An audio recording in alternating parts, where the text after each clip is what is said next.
আসসালামু আলাইকুম। দেশ দূরান্তর থেকে তারা চলে আসে। আপনারা জানেন দেশের বিভিন্ন প্রান্ত থেকে কেন্দ্রীয় শহীদ মিনারে বিডিআর এবং তার পরিবারের যারা ক্ষতিগ্রস্ত আছেন তারা গত 2 দিন থেকে এই কেন্দ্রীয় শহীদ মিনারে অবস্থান করছেন। শীতের রাত উপেক্ষা করে তারা এখানে অবস্থান করেছেন। তারা অনেক বেশি আশা নিয়ে এখানে এসেছেন। আপনারা জানেন আজকে 9 জানুয়ারি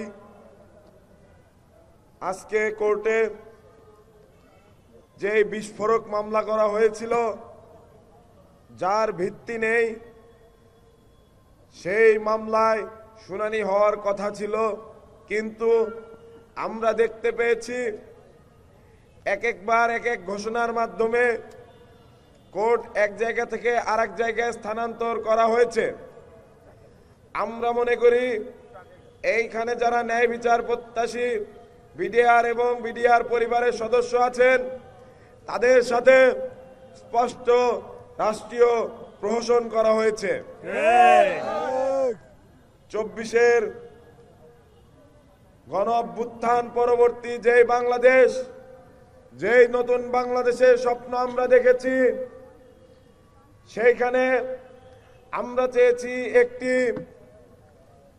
ইনসাফ ভিত্তিক বাংলাদেশ, যেখানে কোনো শোষণ, বঞ্চনা, অন্যায়, অবিচারের জায়গা থাকবে না। বাংলাদেশের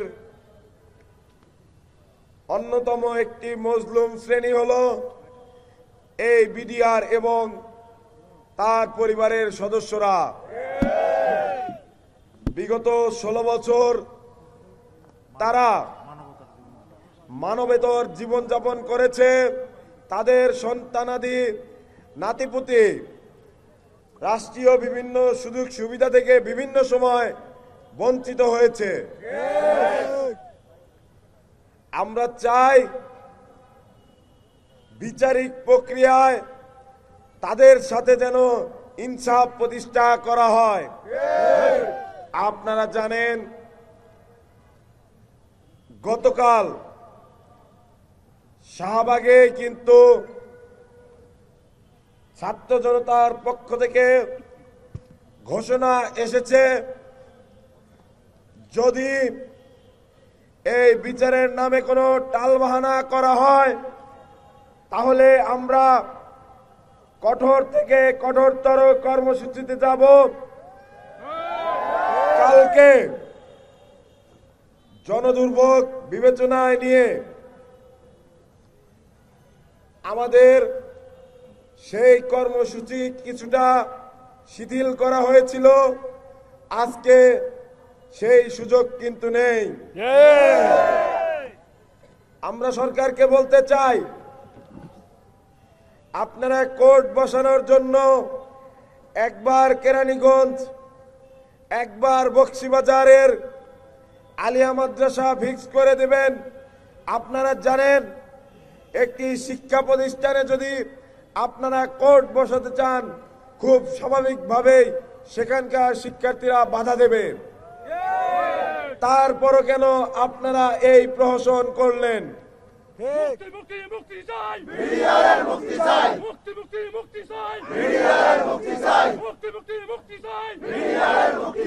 তাহলে কি আমরা ধরে নেব আপনারা প্রহসন করবেন বলেই এরকমটি করছেন? বিচারকে বিলম্বিত করবেন বলে এরকমটি করছেন? যদি সেরকমই হয় তাহলে আজকে দুপুর 1টার সময়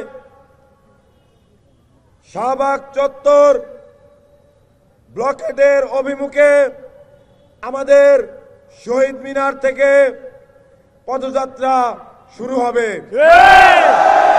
ইনকিলাব জিন্দাবাদ।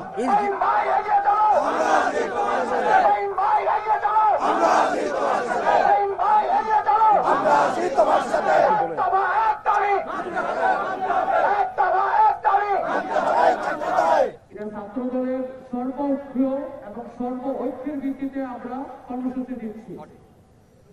আমরা এই কর্মসূচি শুধুমাত্র একক নয়, মাহিন ভাই আমাদের নেতৃত্ব দিচ্ছে যে এই কর্মসূচিটা আমাদের সর্বদলীয় সর্বৈক্য সর্ব মানুষের গণমানুষের দাবি হিসাবে আমরা এখানে দাঁড়িয়েছি।